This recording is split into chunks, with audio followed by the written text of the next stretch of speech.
In this video, we discuss how we can represent multiple qubit systems. We'll start with the standard basis. We'll talk about conventional representation and finally discuss entangled states.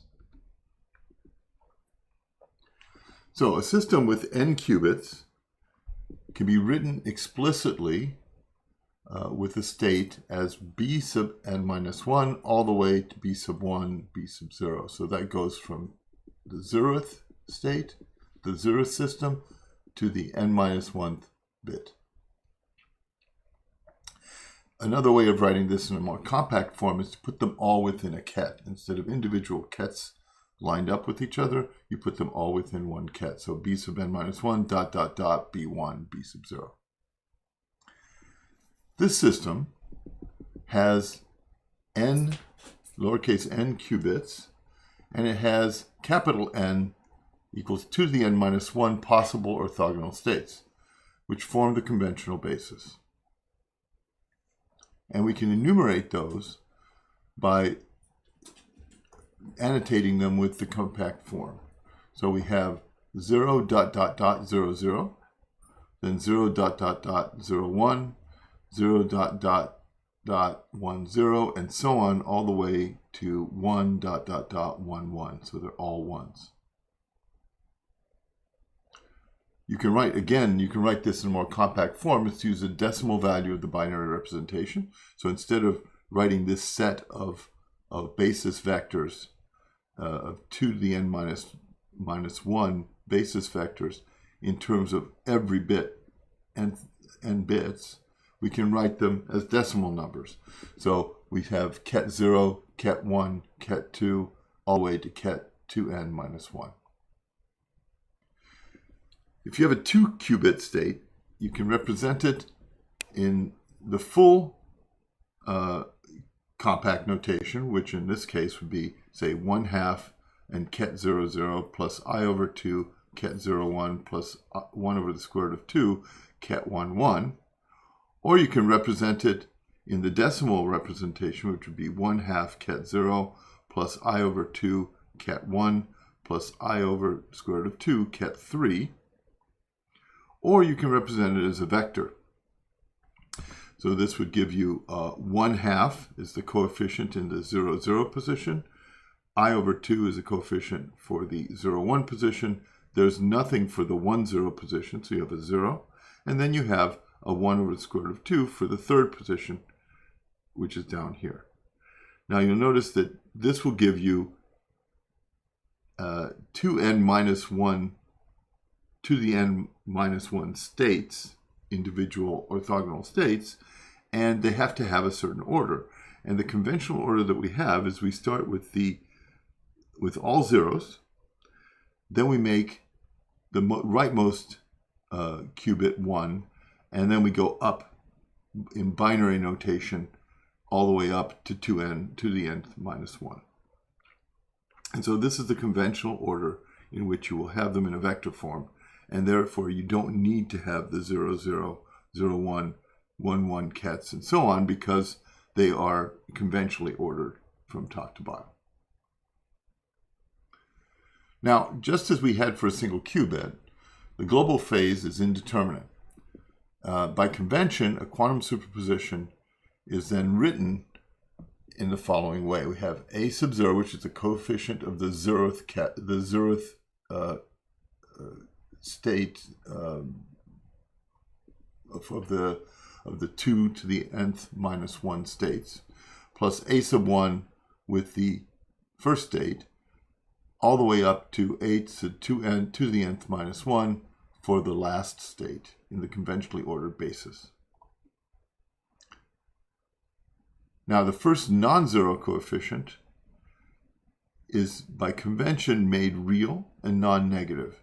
And if you do that, then you ensure a unique representation for each state. So even though you may have these global phases, you can extract the global phases and make a unique representation by forcing that first non-zero coefficient being real and non-negative. Now, as with the single qubit, if you change a relative phase, you get a different state. That is, if you have 1 over the square root of 2 times the quantity e to the I phi 0, 0 plus ket 1, 1, it's not equal to, and it's not the same as, 1 over the square root of 2 ket 0, 0 plus ket 1, 1. Clearly because there's a relative phase involved in the 0, 0 term. But you can factor out global phases. So if you start with a ket that has e to the I phi in both terms, like this, so it's 1 over the square root of 2 e to the I phi ket 0, 0 plus e to the I phi ket 1, 1, this e to the I phi can be factored out. And so this is the same as 1 over the square root of 2 e to the I phi times the quantity ket 0, 0 plus ket 1, 1. And it's also the same because the global phase is irrelevant and is undetermined and it cannot be measured as 1 over the square root of 2 times the quantity ket 0, 0 plus ket 1, 1. And the reason this is indeterminate is when you take the absolute value of this state, that is the state squared, modulus squared, the e to the I phi will cancel out by e to the minus I phi, and so you can't really find it. You lose it completely. So for an n qubit system, only a few of the 2 to the n minus 1 basis vectors and basis states can be described as product states of individual qubit states. In particular, about order n of them. So the vast majority of states in the system, the basis states, are so-called entangled states. The Bell states are an example of this. So the Bell states are an example of entangled states for a 2-qubit system. So if we review the Bell states, we have phi plus is equal to 1 over the square root of 2 times the quantity ket 0, 0 plus ket 1, 1. Phi minus is 1 over the square root of 2 ket 0, 0 minus ket 1, 1. Psi plus is equal to 1 over the square root of 2 ket 0, 1 plus ket 1, 0. And psi minus is equal to 1 over the square root of 2 ket 0, 1 minus ket 1, 0. Let's take, for example, the top one of these states, that is the phi plus state. So it has ket 0, 1, 0 plus ket 1, 1. We can try to describe it by a product state. Now, a product state is a general state that describes a single qubit. And that means you have a coefficient, A1, and ket 0 for state 1, plus coefficient B1 times ket 1 for state 1. All times coefficient A2 times ket 0 for state 2, plus coefficient B2 times ket 1 for ket 1 for state 2, or bit 2. If we take and multiply these out, according to the rules that we have for quantum mechanics, you get A1, A2, ket 0, 0, because that is ket 0 for state 1 and ket 0 for state 2, so this becomes ket 0, 0. Then you have A1, B2, ket 0, 1. Then you have B1, A2, ket 1, 0. Then you have plus B1, B2, ket 1, 1. And you can see that this contains it contains phi plus from this term and this term, but there's 2 extra terms which you have to get rid of. Now, if you try to get rid of this term by setting A1 times B2 to equal to 0, then unfortunately, either A1 or B2 will be equal to 0 as well. And so if A1 is equal to 0, then A1, A2 is equal to 0, and you lose one of the kets that you want. And if B2 is equal to 0, then B1 times B2 is 0, and you lose the other ket that you want.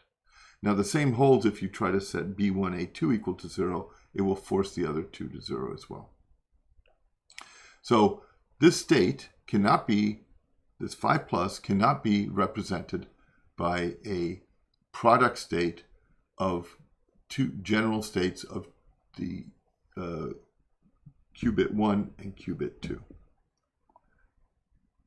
So these 2 particles in the Bell state then are said to be maximally entangled, and we also call them an EPR pair. So when we say EPR pair, you're talking about Bell states because they're involved in doing quantum teleportation.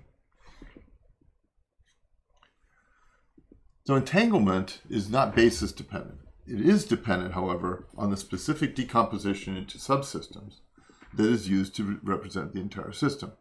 We're going to do another example here to show how this works. So if you have a Bell state phi plus, as we had before, which is 1 over the square root of 2 ket 0, 0 plus ket 1, 1. You can also represent it as 1 over the square root of 2 ket plus plus plus ket minus minus, so the Hadamard representation. Or it can also be represented by 1 over the square root of 2 times ket I bar, or minus I, plus ket I bar I. All these three are equivalent representations for ket, for the Bell state phi plus. Now let's look at a 4-qubit state and show how we can decompose a specific 4-qubit state into separable product states that are dependent on the decomposition of subsystems. So we have a product state, the 4-qubit state that looks like this. Psi is equal to 1/2 times ket 0, 0 plus ket 1, 1 plus ket 2, 2 plus ket 3, 3. So clearly these are now grouped into 2 qubits each, right? So we go qubit 1 and 2 here, qubit 3 and 4 here, and you get all the way up to 3 because that's 2 to the n minus 1 for 2 qubits. If we write this in its full compact form, we have 1/2 times ket 0, 0, 0, 0 plus ket 0, 1, 0, 1 plus ket 1, 0, 1, 0 plus ket 1, 1, 1, 1. So in binary terms, this is a 0, these first two, this is a 0, this is a 1 in binary, this is a 1 in binary, 2, 2, and 3, 3. We can further write this down in completely separate form as 1/2 times ket 0 of particle 1, of qubit 1, ket 0 of qubit 2, ket 0 of qubit 3, ket 0 of qubit 4, and so on for the other 3 terms. Now, if we look at this product state, so we have a product state which is written as 1 over the square root of 2, and then you have a sum of times the quantity ket 0 of qubit 1, ket 0 of qubit 3, so we combine this one and this one, plus ket 1 of qubit 1, ket 1 of qubit 3, we combine this and this, and we multiply this times 1 over the square root of 2 times the quantity ket 0 of qubit 2, ket 0 of qubit 4, so we take the other 2 of these guys, plus ket 1 of qubit 2, ket 1 of qubit 4, and we take these 2 here. And now we work out the product state for this by distributing all these terms through.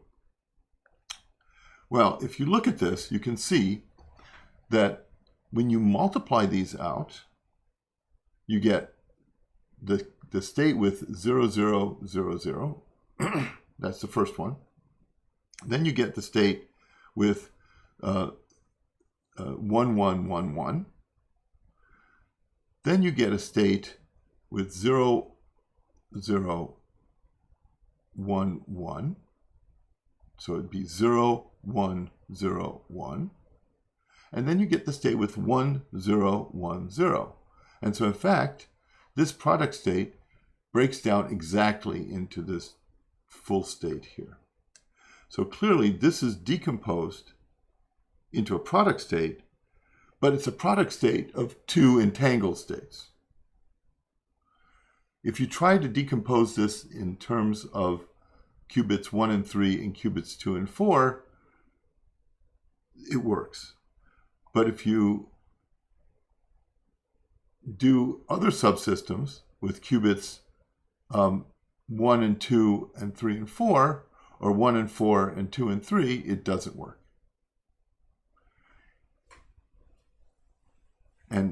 In that case, the system is entangled. All 4 qubits are entangled when you try to decompose it in any other subsystem.